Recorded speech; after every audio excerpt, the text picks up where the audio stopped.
Olá, boa tarde. Boa tarde. O Link Espírito Santo deste sábado, 30 de maio, está começando. E você vai ver em destaque na nossa edição de hoje.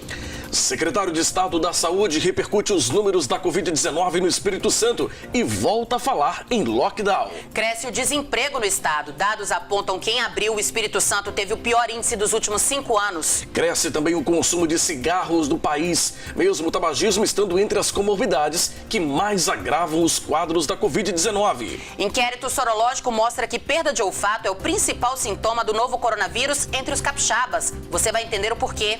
E a doença avança pelas periferias da Grande Vitória. Nos bairros mais carentes, cresce o índice de pessoas contaminadas. Por causa do aumento na procura, laboratórios têm dificuldades para encontrar matéria-prima para fabricar a cloroquina e a hidroxicloroquina. Pequenos comércios nos bairros também apostam nas vendas online para superar a crise provocada pela pandemia. E ainda as notícias que são destaque em outras regiões do estado. O Link Espírito Santo especial deste fim de semana já está no ar.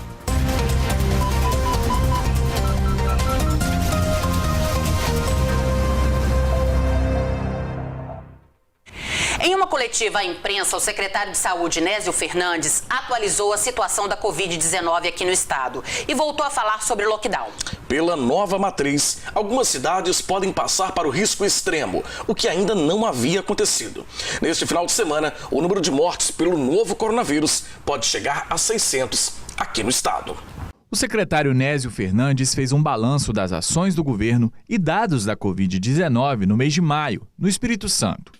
Nós tivemos um mês muito intenso, um mês onde confirmou-se a projeção de que nós viveríamos, de fato, uma fase de aceleração da curva de casos de Covid no nosso estado, onde nós iniciamos o mês com aproximadamente 550 leitos disponíveis para o Covid, chegando agora, no dia de hoje, a aproximadamente 1.100 leitos disponíveis para o Covid, somando leitos de UTIs e leitos de enfermaria, onde ocorreu uma grande expansão da rede de atenção à saúde e consolidamos um novo perfil de diversas unidades hospitalares para poder, além de conseguir garantir o acesso ao leito hospitalar dos pacientes atingidos pelo Covid, também garantir o acesso aos pacientes afetados por outras condições de saúde, por outras doenças. O secretário voltou a falar sobre a possibilidade de decretar lockdown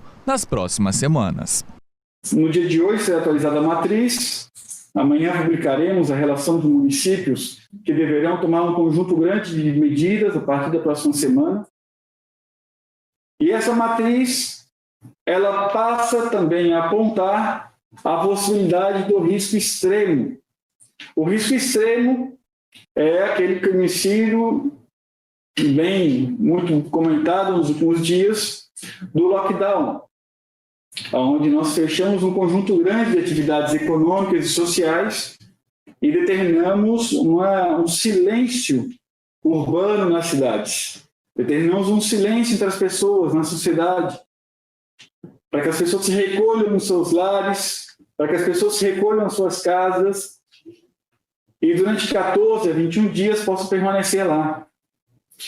Nós passamos no mês de maio a amadurecer quais serão as características desse risco extremo, o que ocorrerá em cada cidade, no estado do Espírito Santo, quando esse risco extremo for adotado, coisa que nós não queremos que ocorra jamais no nosso estado. Nós não queremos que ocorra o lockdown no estado do Espírito Santo.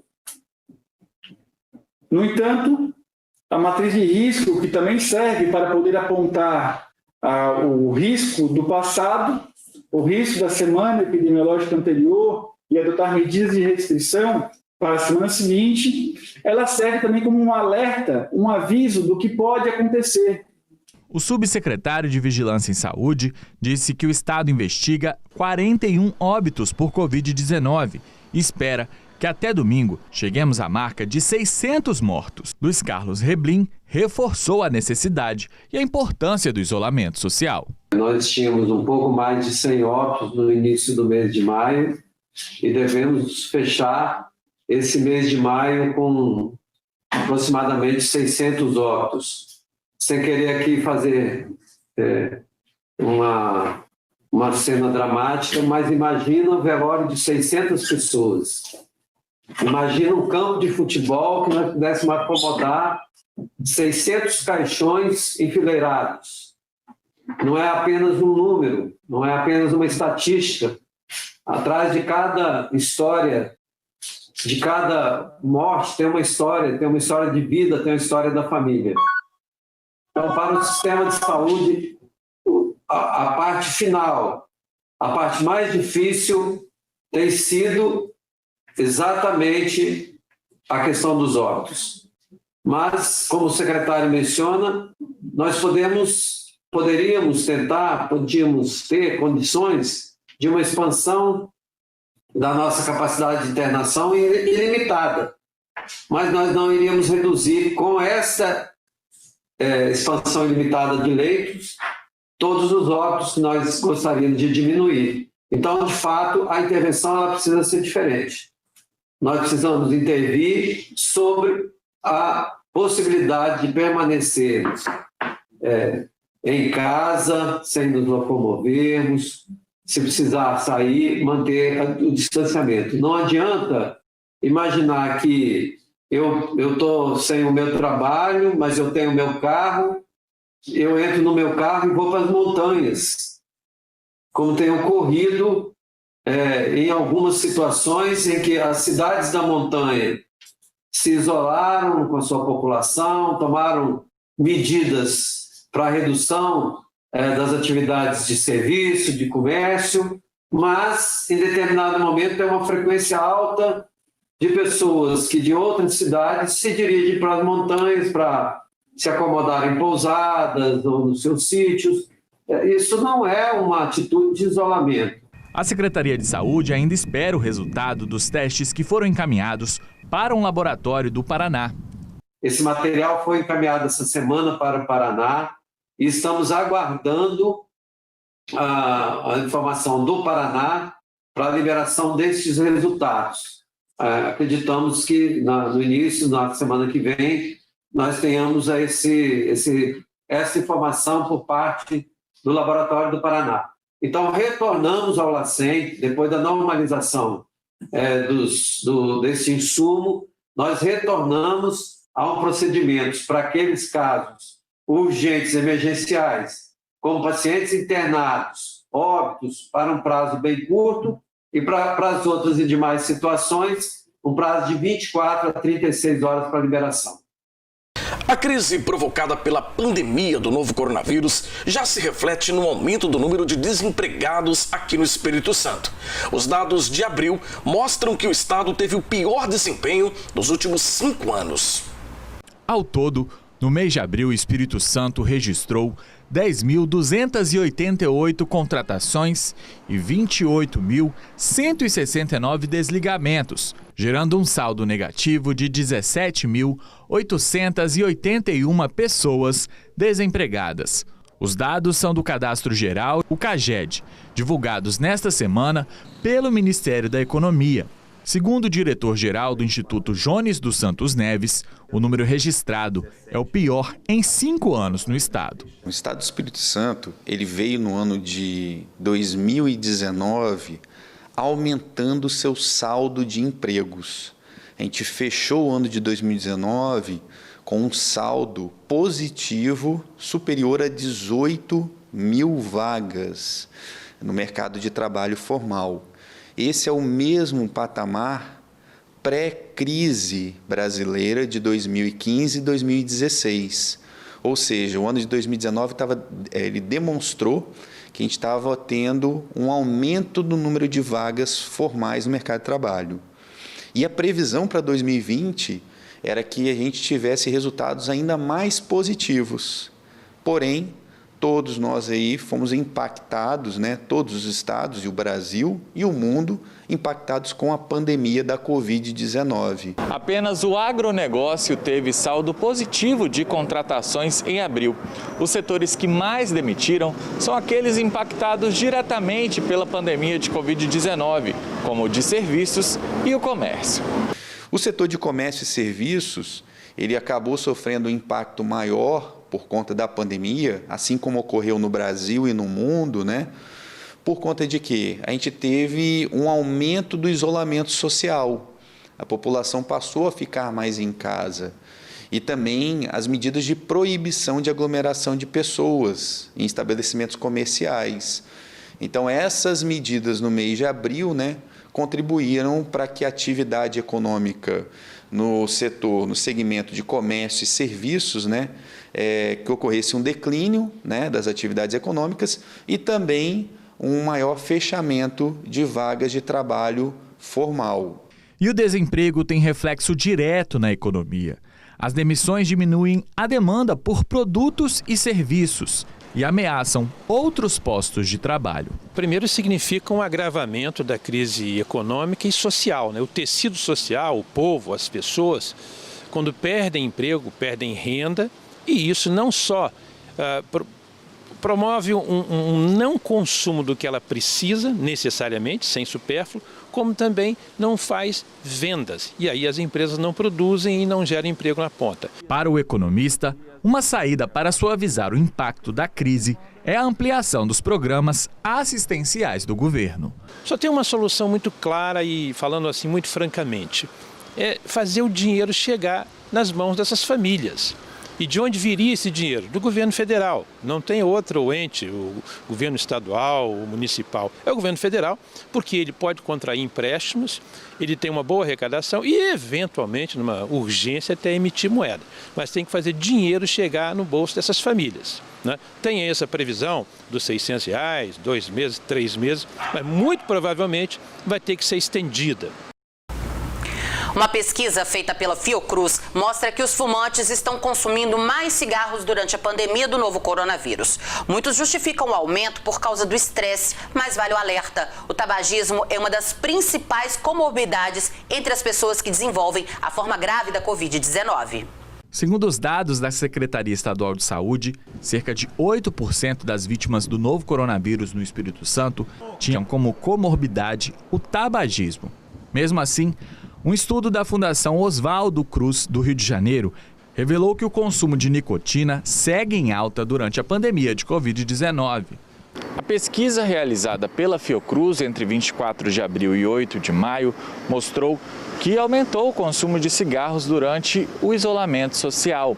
44.062 pessoas de todo o país responderam a um questionário online. Entre os fumantes, 28% aumentaram cerca de 10 cigarros por dia e 6% passaram a fumar mais de 20, além do que já consumiam normalmente. A pessoa, quando fica mais deprimida, quando fica mais restrita em casa, quando ela não tem nenhum tipo de atividade aeróbica intensa que possa fazer essa descarga nesse hipotálamo para diminuir essa ação da nicotina, ela passa a atuar 10 vezes mais. E quanto mais você fica triste ou deprimido, ou mais baixa a taxa de serotonina, mais você precisa do cigarro. Então, consequentemente, a pessoa vai fazer o quê? Ela vai fumar mais do que ela já estaria fumando quando ela tinha mais um pouco de atividade ou quando ela tinha mais contato com outras pessoas. A partir do momento que você se isola, fica mais restrita dentro de casa, e também até mesmo pela própria compulsão de ficar ali parado, e aquela sensação um pouco de depressão, você vai fumar 10 vezes mais do que você fumaria se você tivesse numa situação de menos estresse. A Organização Mundial da Saúde diz que fumar aumenta as chances de desenvolver o tipo grave da Covid-19. Como explica essa médica? O que o Covid é? Ele é uma doença inflamatória. Não é ele que agride o seu pulmão, é a reação que ele faz no seu organismo que vai fazer você gerar anticorpos contra você mesmo. Então, essa autoagressão que o seu organismo faz, ele pode ser de uma intensidade enorme. Nós não sabemos o grau, depende de cada um e da sua imunidade. Se imagina uma pessoa que já tem um pulmão machucado, um pulmão já com sinais da bronquite crônica tabágica, um pulmão já levemente fibrótico, porque você vai rompendo, Então, ele vai fazendo aquelas rupturas das maquininhas de troca de oxigênio e gás carbônico. Então, esse pulmão já é grande, hiperinsuflado. Então, já não tem aquela capacidade tão boa de troca de oxigênio e gás carbônico. Então, se você já tem esse pulmão lesado pelo cigarro, ainda por cima vem um Covid que provoca uma reação inflamatória aguda, intensa, com certeza a sua evolução não vai ser tão boa. Ela diz que parar de fumar não regenera o pulmão, mas evita que mais danos sejam causados. Porque as pessoas, quando são fumantes, elas não veem que estão machucando esse pulmão, né? À medida que você fuma, é como se você pegasse um álcool e tacasse fogo naquela determinada área do mato. Quando você sai, está tudo ali queimado. A mesma coisa é seu pulmão. O pulmão é uma esponjinha, ele vai e volta, vai e volta. Então, ele é extremamente sensível. E ele é o único órgão que tem contato com o meio externo. Então, se você já machuca ele com a poluição ambiental, machuca ele com o monóxido de carbono dos carros, você imagina você fazendo essa queimadura, né, própria e sua, individualizada, porque aí a pessoa, né, que está fumando está lesando o próprio pulmão. Evidentemente que aquilo que você fumou e você lesou, se um dia a pessoa tiver a chance de parar de fumar, com certeza ela vai melhorar muito, porque ela não vai mais continuar agredindo. Mas o que foi agredido não retorna. A médica alerta ainda para as complicações que podem surgir mesmo após a recuperação da doença. Então, essa pessoa, dependendo do grau de comprometimento que ela for ter desse pulmão, ela pode até recuperar, sair do Covid, mas pode deixar fibrose, ela pode deixar tipo uma bronquite extremamente intensa, né, que você, mesmo com medicação, às vezes não tem uma resposta imediata, pode ficar com bronquiectasias, quer dizer, deformidade desses brônquios começam a se dilatar, porque a gente ainda não tem certeza, mesmo que a pessoa depois teve a doença, se ela vai ter uma imunidade definitiva. Nós não sabemos isso ainda, é um vírus novo para todo mundo, né, no mundo inteiro, não só aqui, né, na nível de Brasil. Então, essas pessoas já têm uma possibilidade maior, já que elas já têm uma lesão prévia desse pulmão, de ter lesões definitivas e com difícil possibilidade de recuperação. Nesta semana foi realizada a segunda fase do inquérito sorológico, que vai apontar como a Covid-19 está avançando aqui no estado. Na primeira etapa da pesquisa, os capixabas que tiveram a doença relataram como principal sintoma a perda de olfato. Vamos entender o porquê isso acontece? A reportagem é do Rodrigo Schroeder. Após infectar o paciente, o novo coronavírus pode atacar praticamente todos os órgãos do corpo. Com isso, sintomas e sinais da doença podem aparecer. Tosse, dor muscular, perda de apetite e febre são os mais conhecidos. Mas o vírus também pode atingir os sentidos. A perda do olfato foi percebida por 38% das pessoas que tiveram ou têm a Covid-19 no Espírito Santo. O dado foi obtido pela primeira fase do inquérito sorológico realizado pela Secretaria Estadual de Saúde. Esse médico explica como acontece a anosmia, como é chamada a perda do olfato. Como ela acomete as vias aéreas, principalmente começando pelas vias aéreas superiores, depois passa para as vias aéreas inferiores, quer dizer, pulmão, essa coisa toda, o vírus ele pode afetar por dois mecanismos. Um, por obstrução nasal. O paciente começa com muita coriza e às vezes se queixa de obstrução nasal. E isso aí é um problema mecânico, quer dizer, o cheiro, né, o odor, não consegue chegar nas terminações nervosas do nervo olfativo e aí a pessoa perde o olfato. O outro mecanismo é o acometimento do nervo olfatório, quer dizer, ele tem uma predileção por se localizar no nervo e faz com que o nervo perca a capacidade de ser efetivo, né? Então, isso pode ocorrer tanto no nariz, pode ocorrer eventualmente no nervo auditivo, ou eventualmente no nervo óptico. Ele explica que mesmo após a cura da doença, a perda do olfato ainda pode permanecer por algum tempo. É reversível na grande maioria das vezes. Existe um pequeno percentual, às vezes de 5%, mais ou menos, em que a pessoa perde totalmente o olfato por uma lesão definitiva das terminações nervosas. Quer dizer, o próprio vírus é capaz de lesar definitivamente o nervo olfativo e com isso a pessoa, infelizmente, não retorna mais à sua função. O médico diz ainda que apenas a perda do olfato não significa que a pessoa foi infectada pelo novo coronavírus. Outros sintomas devem ser observados e, em caso de necessidade, deve-se procurar atendimento médico. Apenas a perda do olfato não faz com que você se apavore a ponto de sair correndo para o hospital.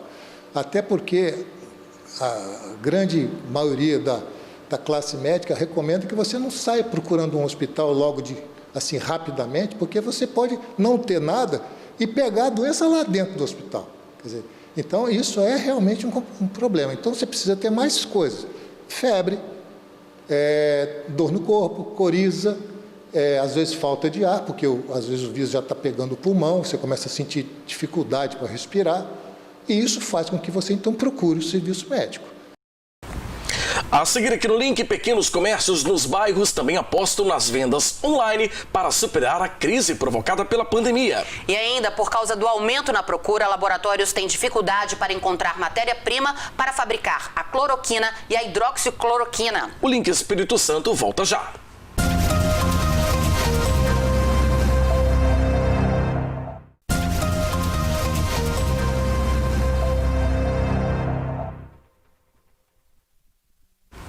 O crescimento de casos ativos do novo coronavírus na periferia da Grande Vitória é um problema que os governos precisam enfrentar. Nos bairros mais carentes, é cada vez maior o número de pessoas infectadas e ainda na fase de transmissão da doença.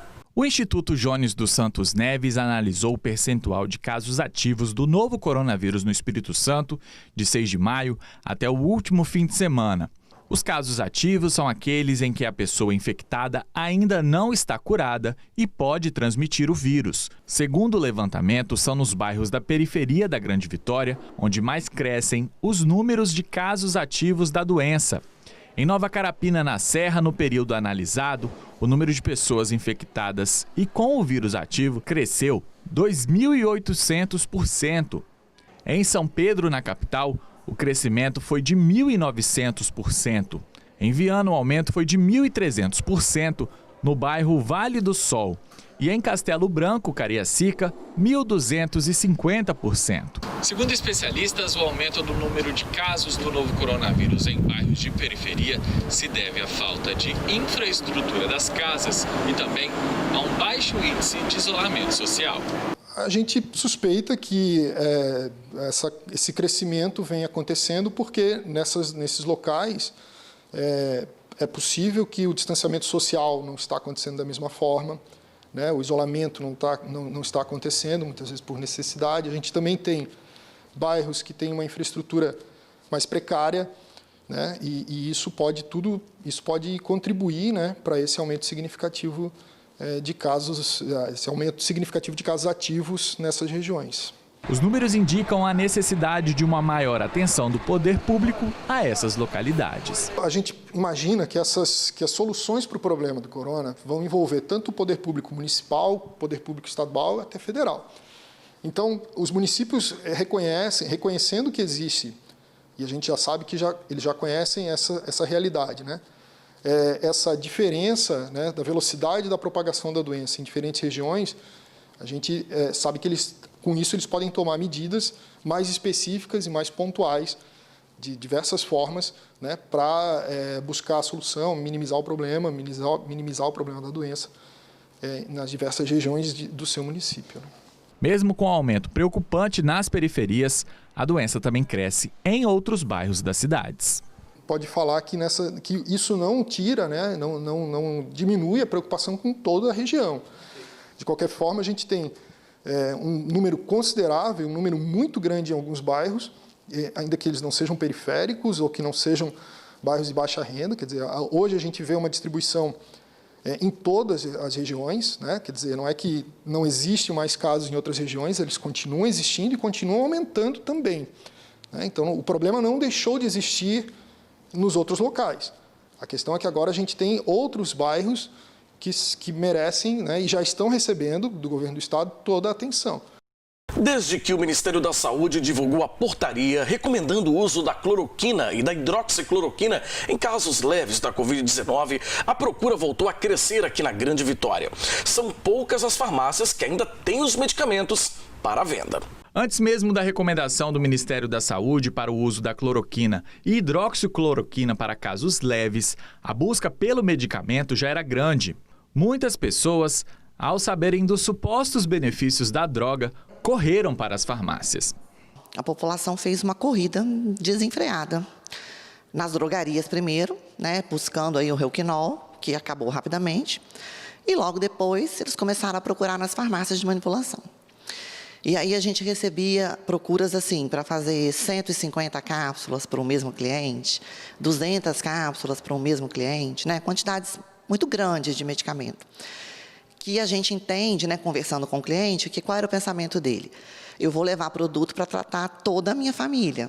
Eu vou deixar em casa, porque se acabar, eu tenho, caso algum membro da minha família procure. E isso nos preocupou muito, né? Porque a pessoa tendo um medicamento em casa, como é que ela vai lançar a mão disso? Em que momento ela vai achar que deve usar? Para ter acesso ao medicamento é necessário assinar um termo de ciência e consentimento.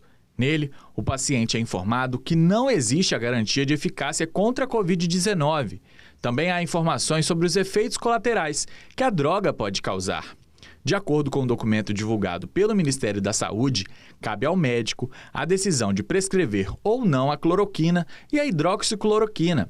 Eu vejo que a Anvisa ela foi muito feliz nessa intervenção que ela fez, colocando a cloroquina, né, de fosfato e a hidroxicloroquina como medicamentos de retenção de receituário.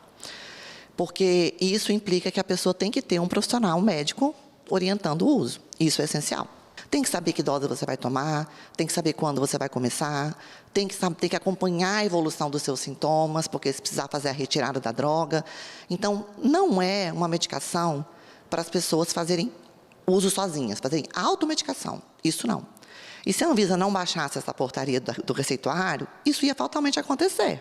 De acordo com a farmacêutica, após a portaria do Ministério da Saúde, a procura continua grande. Com o aumento da busca pelos medicamentos, cresce também a demanda pelos insumos. E as farmácias e indústrias já encontram dificuldades para importar as matérias-primas para a fabricação do medicamento. Tem uma dificuldade também na importação do sal, pela procura que também é mundial, né? Essa procura está mundial, então chega, logo é absorvido. O vice-presidente do Sincofaz alerta que quem faz o uso contínuo dos remédios para outras doenças pode encontrar dificuldades para comprar. Essas pessoas já estão com dificuldade de encontrar, principalmente o industrializado. O manipulado ainda tem demanda em algumas farmácias, outras farmácias não têm.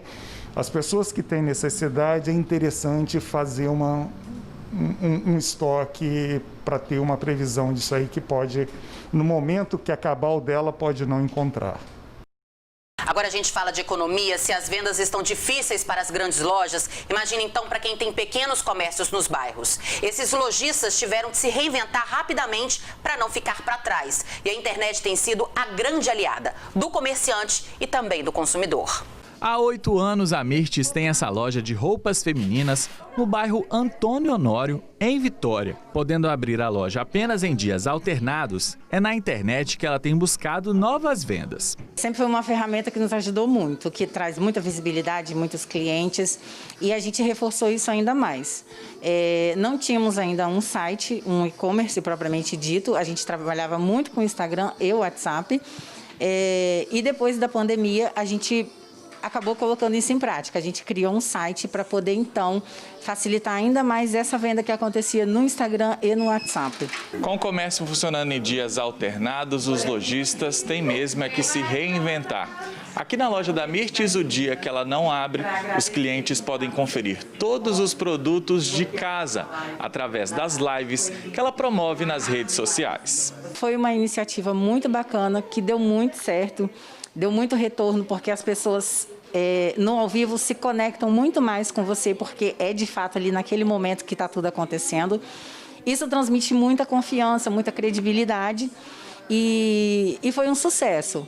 O Tiago tem uma loja de açaí na Serra. Desde o início da pandemia, os clientes não podem mais consumir no estabelecimento. Então o jeito foi apelar para promoções e delivery.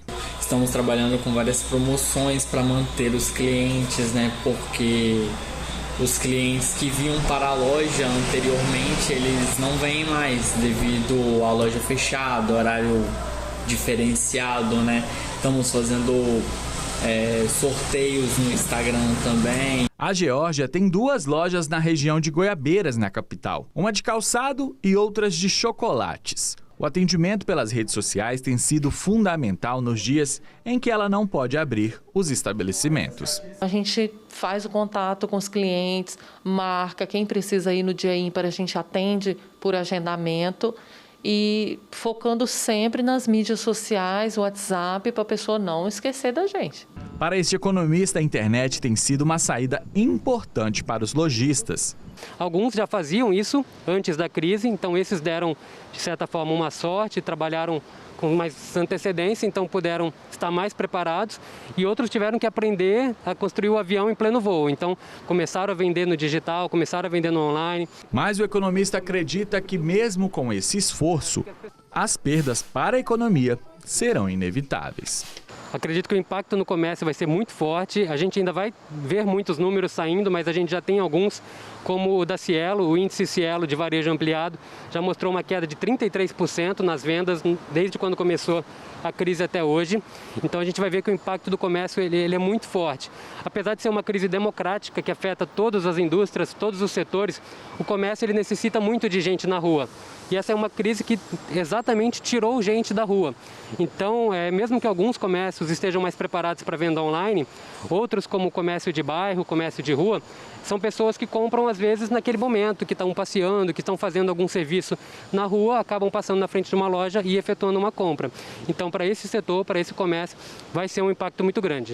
Microempreendedores de Linhares têm unido forças aí para impulsionar as vendas para o Dia dos Namorados, nesse período da pandemia, da Covid-19. Quem tem os detalhes para a gente é o Marcelo Fiorotti. Boa tarde para você, Marcelo. Olá, Fabiano. Olá, Adriana. Boa tarde a vocês e a todos que nos acompanham no Link Espírito Santo. É isso mesmo. A alternativa encontrada pelos empreendedores para driblar a crise foi organizar combos com diversos itens para presentear no Dia dos Namorados. Por conta da pandemia do novo coronavírus, pequenos empreendedores e artesãos locais tiveram seus trabalhos prejudicados. O jeito foi se reinventar e arranjar uma maneira de contornar a crise. Pensando nisso, foi criado o projeto 12 de Junho. Quem explica sobre ele é a Franchiele, dona de uma papelaria personalizada e idealizadora do projeto. A gente lançou uma campanha, através de rede social, pelo Instagram, e aí colocamos a campanha no ar, passando a ideia de como seria o projeto. Até então, esse projeto ele seria 3 pessoas, que seriam pessoas da família mesmo, que já são empreendedoras. E aí a ideia era fazer entre nós. E colocamos essa ideia no ar para ver se mais pessoas concordariam com a ideia ou poderiam ajudar mais pessoas. E aí essas pessoas elas vieram através do Instagram, através da nossa proposta que a gente colocou lá nos stories. A parceria conta com 11 empreendedores locais. Cada um deles disponibiliza um de seus produtos e o resultado foi a produção de 3 combos iguais a esses aqui. Alguns disponibilizaram caixas, outros pôster, toalhinha, chaveiro, bombons, para poder somar todo mundo e formar um kit personalizado. E aí esse kit o cliente ele pode adquirir, no caso a gente criou 3 kits, entre valores diferentes, e o cliente ele pode escolher desses 3 kits para comprar ou pode montar o kit personalizado. Além de ajudar nas vendas para o Dia dos Namorados, a iniciativa ainda promove a movimentação do comércio local. Apesar da pandemia, a empreendedora tem boas expectativas. A expectativa é que a gente tenha umas vendas, não é aquela venda que a gente tem de todos os anos, porque o ano não está legal para todo mundo. Mas o legal é que a gente consiga umas vendas boas, com esse projeto, e a ideia é que a gente consiga ajudar todo mundo. E o Núcleo de Referência da Saúde da Mulher de Linhares, a Casa Rosa, fez nesta semana uma ação pelo Dia de Luta da Saúde da Mulher. Foi feita uma panfletagem no centro da cidade. O dia ontem foi totalmente dedicado à luta pela saúde da mulher e à redução da mortalidade materna. E para marcar a data, equipes do NAPS e da Casa Rosa foram às ruas do centro de Linhares para chamar a atenção da população sobre os diversos problemas de saúde que acometem as mulheres. Um deles é o câncer de mama e a Wilciane Faria sabe bem o que é enfrentar esta batalha. Eu fui diagnosticada com câncer de mama aos 39 anos. E em agosto de 2018 eu dei início ao meu tratamento, fazendo cirurgia, quimioterapia, radioterapia. E esse tratamento durou 1 ano. Terminei em agosto de 2019 o meu tratamento. Graças a Deus correu tudo bem e hoje eu estou curada. Foi através da realização de um exame de rotina que ela descobriu um nódulo na mama. Hoje, ela sabe a importância da prevenção e segue conscientizando outras mulheres.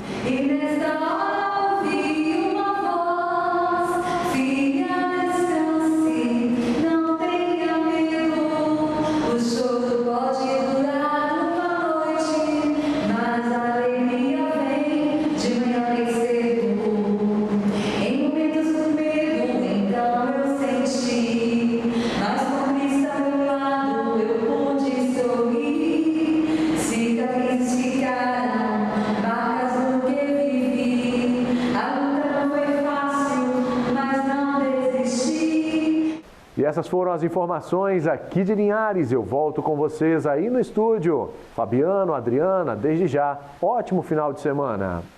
Obrigada, Marcelo. A última fase da campanha nacional de vacinação contra a gripe termina na semana que vem. Nós vamos direto à nossa redação em Colatina conversar com o Altemar Collen, que tem mais informações pra gente. Boa tarde para você, Altemar. Olá, boa tarde, Adriana, boa tarde, Fabiano, boa tarde a todos que nos acompanham aqui nessa edição especial de sábado do Link Espírito Santo. É exatamente isso aí, a campanha nacional de vacinação contra a gripe foi dividida em 3 fases. Essa terceira e última fase vai até o dia 5 de junho e aqui em Colatina a meta estipulada pelo Ministério da Saúde vem sendo atingida em praticamente todos os grupos considerados prioritários. E em tempo de pandemia do novo coronavírus, quem pode deve sim procurar os postos de vacinação para manter a saúde em dia. E eu conversei com a coordenadora de imunização de Colatina, que deu detalhes da campanha e também como está a procura.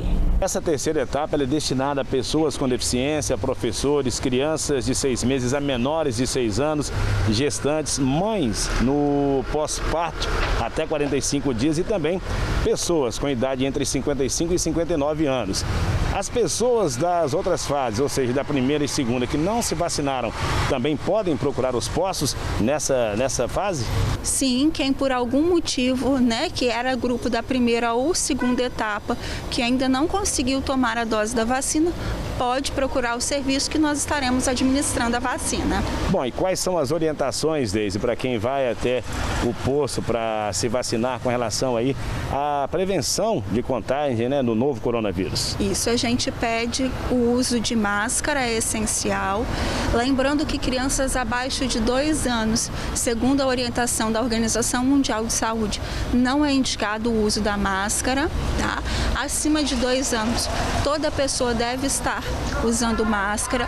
A gente também pede que na fila, respeite a distância mínima de 1,5 m e que toda pessoa que esteja com algum sintoma gripal, de síndrome gripal, aguarde a evolução dos sintomas para depois procurar os nossos serviços. Bom, é bom sempre lembrar que a vacinação contra a gripe não tem nada a ver com a Covid, mas é sempre bom manter a saúde em dia, principalmente no momento desse, Sim, com certeza. São doenças distintas, O Covid e a influenza são 2 doenças distintas, porém são 2 doenças que afetam o sistema respiratório.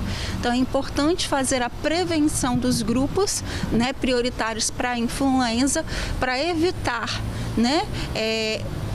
um surto neste momento de influenza. E essa data de vacinação está marcada dia 5 do próximo mês? Isso. O Ministério da Saúde prorrogou o prazo e neste momento, o Ministério da Saúde atualizou que vamos vacinar até o próximo dia 5. Quem perder esse prazo, então, vai ficar sem a vacina? Como é que funciona deles? Como é uma vacina de campanha, o Ministério da Saúde envia doses até o prazo da campanha. Após esse prazo, o Ministério da Saúde encerra o envio de novas doses dessa vacina. Lembrando que o horário de vacinação nos postos aqui em Colatina, de segunda a sexta-feira, de 8 da manhã até as 3 horas da tarde. E a gente fala agora de conscientização no trânsito. A principal característica do movimento Maio Amarelo é a mobilização da sociedade com ações em todo o país durante esse mês. Porém, com o intuito de proteger a vida e atender às orientações do Ministério da Saúde referentes à pandemia do novo coronavírus, o Denatran, o Departamento Nacional de Trânsito, decidiu focar a campanha de 2020 de maneira virtual. E vale lembrar que um trânsito mais humano e seguro deve ser preocupação de todos os dias. Essa foi uma campanha diferente, mas apesar das orientações para tentar ficar em casa o maior tempo possível, o que se vê nas ruas e pelas rodovias é um trânsito praticamente normal. Em Colatina, por exemplo, parte do comércio abre pela manhã, outra parte à tarde. Com isso, veículos e pedestres estão pelas ruas o tempo todo. Apesar das atividades do Maio Amarelo não terem ido para as ruas devido à pandemia, esse é um assunto que deve ser levado a sério todos os dias. Segundo esse advogado especialista em direito de trânsito, o movimento que em 2020 teve como tema Perceba o risco, proteja a vida, apesar de ter sido inserido de forma virtual esse ano, chama a atenção da sociedade para o alto índice de mortos e feridos no trânsito em todo o mundo. Os organizadores do movimento Maio Amarelo entenderam, até por uma questão de prevenção, que a campanha se atesse especialmente da forma digital. Então, todos os órgãos que compõem o Sistema Nacional de Trânsito estão divulgando, trabalhando a ideia da prevenção de acidentes no contexto das mídias sociais. Esse Perceba o Risco, proteja exatamente é chamar a atenção para que o condutor, para que o usuário da via pública possa antecipar o risco e preservar a sua vida e das outras pessoas que utilizam a via pública. Segundo a Polícia Rodoviária Federal, só no ano passado foram 290 mil acidentes nas estradas federais que cortam o Brasil. Desses, 12 mil com vítimas fatais. E iniciativas simples podem mudar essa estatística, como usar o cinto de segurança, não utilizar o celular enquanto estiver dirigindo, respeitar a sinalização e, é claro, não ingerir bebida alcoólica antes de dirigir. São atitudes simples que podem salvar vidas e também evitar muitos problemas para o condutor. Além da questão da infração de trânsito, que pode gerar multa, e até a questão da suspensão do direito de dirigir, também pode incorrer num daqueles crimes de trânsito previsto no artigo 302 ao 312 do Código de Trânsito Brasileiro. Outro ponto observado pelo especialista foi uma situação que cresceu com a pandemia: o sistema de entrega, delivery. Muitos motoboys, querendo ganhar tempo para obter um retorno financeiro maior, muitas vezes excedem o limite de velocidade. A nossa grande preocupação nesse período é porque tem crescido muito a entrega de produtos e serviços pelo sistema delivery e é utilizado muito o serviço de motoboy, o que pode impactar também no número de acidentes, até mesmo a questão da urgência, a necessidade, a pressa de aumentar o ganho, pode trazer sim uma consequência de acidentes com vítima fatal, ocasionando lesão e até mesmo óbito. Já que no mês de maio, devido à pandemia, as atividades do Maio Amarelo não foram colocadas em prática, o Denatran programa para possivelmente em setembro, quando acontece a Semana Nacional do Trânsito, colocar em prática toda essa programação. Essas são as informações de Colatina. Voltamos agora ao estúdio em Vitória, com vocês. A seguir aqui no link tem as dicas de filme para você se divertir em casa no final de semana. E tem ainda o quadro Vivendo um Sonho Quando o Céu Não é o Limite, com o paraquedista Marcos Morandi. O link volta já.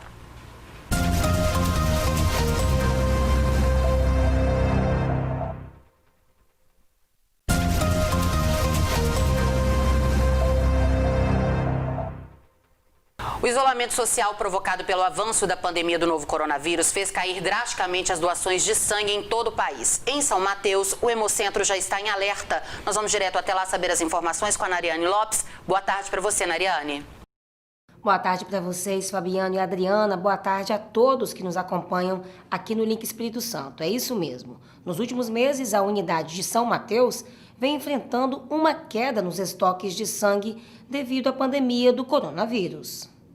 Um dos fatores que tem contribuído para a diminuição das doações é que o Hospital Estadual Roberto Silvares é referência no tratamento da Covid-19 e tem recebido pacientes com diagnóstico da doença. O Hemocentro fica ao lado da unidade e isso tem deixado os doadores apreensivos. O nosso Hemocentro, ele fica ao lado do Hospital Roberto Silvares, então o doador, querendo ou não, ele tem aquele medo, né, de vir até o nosso Hemocentro com medo de estar perto do Covid-19. E tem sim uma queda e nós estamos muito preocupados com isso e é por isso que nós estamos aqui para pedir à população que venha doar, venha com segurança, venha com máscara. E nós estamos também trabalhando com agendamento.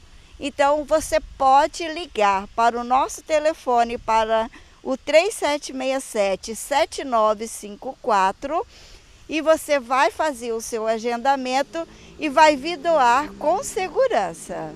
O Hemocentro atende a 14 municípios do estado. Manter os bancos de sangue cheios para atender a demanda acabou tornando-se um grande desafio. O Hemocentro Regional de São Mateus atende a 14 municípios e ao Hospital, né, Roberto Silvares. Então, se não tivermos doador, nós não teremos como suprir a necessidade desses municípios dos hospitais. Segundo a diretora da unidade, todas as medidas de higiene e segurança estão sendo tomadas. Aqui nós temos todos, né, o equipamento, os nossos servidores, eles usam todo o equipamento, todo o EPI correto, até o administrativo, nós trabalhamos com máscara e o doador, ele senta na cadeira para doar também com máscara. A partir do momento que ele chega na porta do Hemocentro, ele já vai ser monitorado. De máscara, o Elickson e Beatriz não deixaram de vir e já fizeram as suas doações. Se você pode doar, se você tem condições de doar, doa, porque você pode estar salvando uma vida. Aí que vem, que sempre vai estar ajudando outra pessoa para fazer o bem. E por hoje é só, Fabiano e Adriano, eu volto com vocês aí no estúdio. Uma boa tarde a todos, um ótimo final de semana e até segunda com mais notícias aqui de São Mateus e da região. Obrigado, Nariane. Presidente Kennedy está entre as 3 cidades do sul do estado com o maior número de casos confirmados da Covid-19. Nós vamos direto à nossa redação em Cachoeiro e Itapemirim conversar com o Samuel de Fraga, que tem as informações para a gente. Boa tarde para você, Samuel. Olá, muito boa tarde para vocês e para todos que nos assistem. Presidente Kennedy é uma das 3 cidades aqui do sul do estado com maior número de contaminados por Covid-19. São mais de 100 confirmações. Para entrar no município é preciso passar por barreiras sanitárias e educativas. Mesmo com esse ar interiorano, em São Paulinho as medidas de segurança contra a Covid-19 são seguidas à risca. Dona Sandra tem um comércio e está preocupada com a situação. Com álcool em gel, com a máscara, quando há alguma aglomeração, a gente pede para as pessoas se distanciarem um pouco para a gente se precaver. São Paulinho fica a cerca de 10 quilômetros de Presidente Kennedy. Tem pouco mais de 1.500 moradores e é o principal caminho de acesso ao município para quem vem da BR-101. Por isso, foi montada uma barreira sanitária informativa para quem quer entrar no município. A barreira que a gente verifica a temperatura corporal, a gente faz a orientação sobre a asepsia correta das mãos, a higiene das mãos. Se a pessoa não tem o álcool, a gente aplica o álcool nas mãos e orienta sobre a importância de usar as máscaras, né? Lavar bem as mãos com água e sabão durante 20 segundos também, que é muito importante, né? E falar sobre a prevenção, né? Que ainda é o principal objetivo nosso para a gente acabar com essa pandemia. As barreiras sanitárias e informativas foram implantadas desde 20 de abril em pontos estratégicos de acesso a Presidente Kennedy.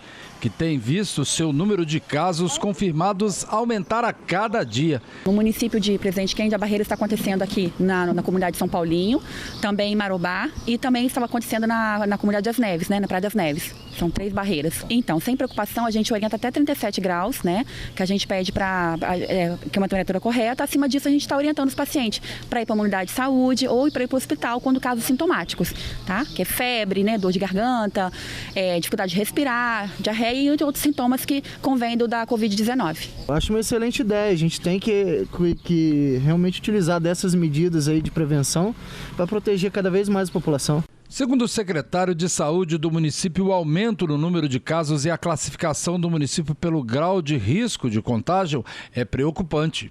É preocupante porque nós temos um número aí de 11.700 habitantes e nós testamos essa quantitativa que foram os profissionais de frente da Secretaria de Saúde, os serviços essenciais, a segurança pública, a defesa civil e demais municípios que chegaram assintomáticos, né, e têm chegado, né, no espaço Covid para poder passar por uma avaliação. Nós ficamos preocupados quando nós lidamos com vidas, né? Os valores de uma vida para nós não tem preço, né? E essa preocupação é que se não alastre essa pandemia mais na sociedade, nas famílias. Nós temos muita preocupação e a recomendação do nosso prefeito Doley para poder preservar as vidas. Adriana, Fabiano, esses foram os destaques aqui do sul do estado. Olha, um bom final de semana para vocês. E eu volto na segunda-feira com outras informações aqui da região. A gente se encontra, hein? Bom, nesse período de pandemia, a recomendação é ficar em casa, né? Mas então, para ficar em casa, nós preparamos para você dicas para você se divertir aí no final de semana assistindo um bom filme. O Rodrigo Schroeder chega agora com a Agenda Cultural. Qual é o seu segredo? Se eu te contar, não vai ser mais segredo. Para ser boa nisso, eu tenho que saber. Isso não é a chave do nosso trabalho? Em Presságio, uma policial investiga o próprio chefe, suspeito de assassinato, e assume o seu primeiro grande caso. This is a great adventure we are embarking on today. There will be setbacks, but greatness was never won without sacrifice. Em Space Force, um general de 4 estrelas se une a um excêntrico cientista com a missão de fazer decolar a mais nova agência militar dos Estados Unidos, a Força Espacial. How much was that prototype? 4 million? Middle schools cost as much as 4 new middle schools. 7 years ago, the world ended. Now the train is all that's left.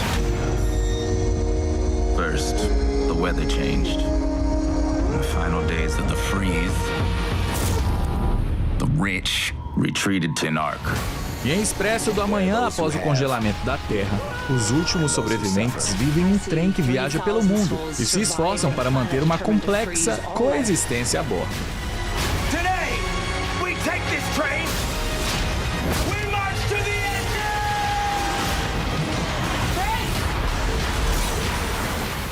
Bom, e chegou a hora do quadro Vivendo um Sonho quando o céu não é o limite, com o paraquedista Marcos Morandi. Boa tarde para você, Morandi.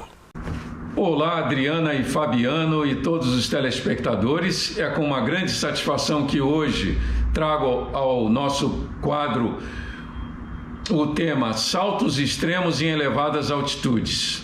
É importante dizer que a origem destes saltos é militar.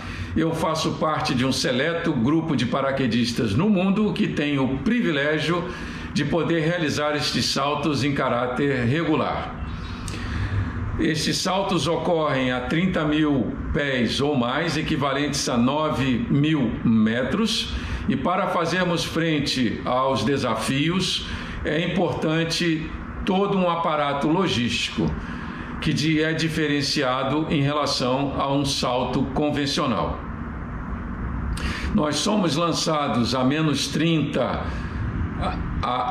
a menos 60 graus negativos, muitas das vezes, e para fazermos frente ao efeito da hipóxia devido à baixa pressão atmosférica e ao ar muito rarefeito, utilizamos kits de suprimento extra de oxigênio, um deles massivo que vai a bordo da aeronave e outro individual anexado ao corpo do paraquedista.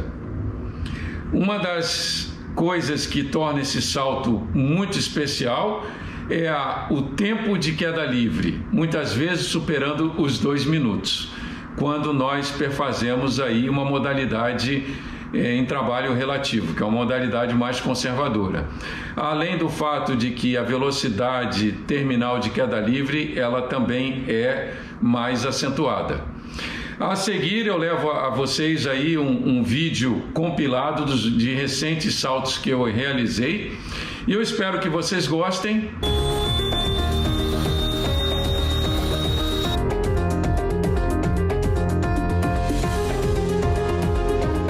De Houston para Tennessee, destino final Memphis.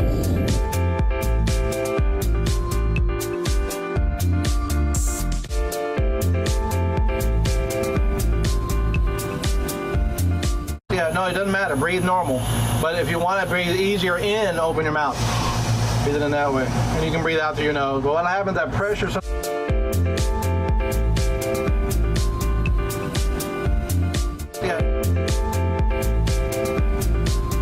Aye. That's the goal.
Agradeço mais uma vez a audiência e o espaço e Até a próxima.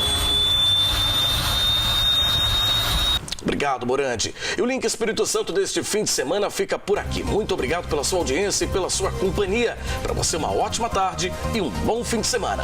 Você já sabe que para ficar muito bem informado, a qualquer hora é só acessar sinoticias.com.br. Uma ótima tarde para você. A gente volta a se ver na segunda-feira. Record News, informação para você crescer.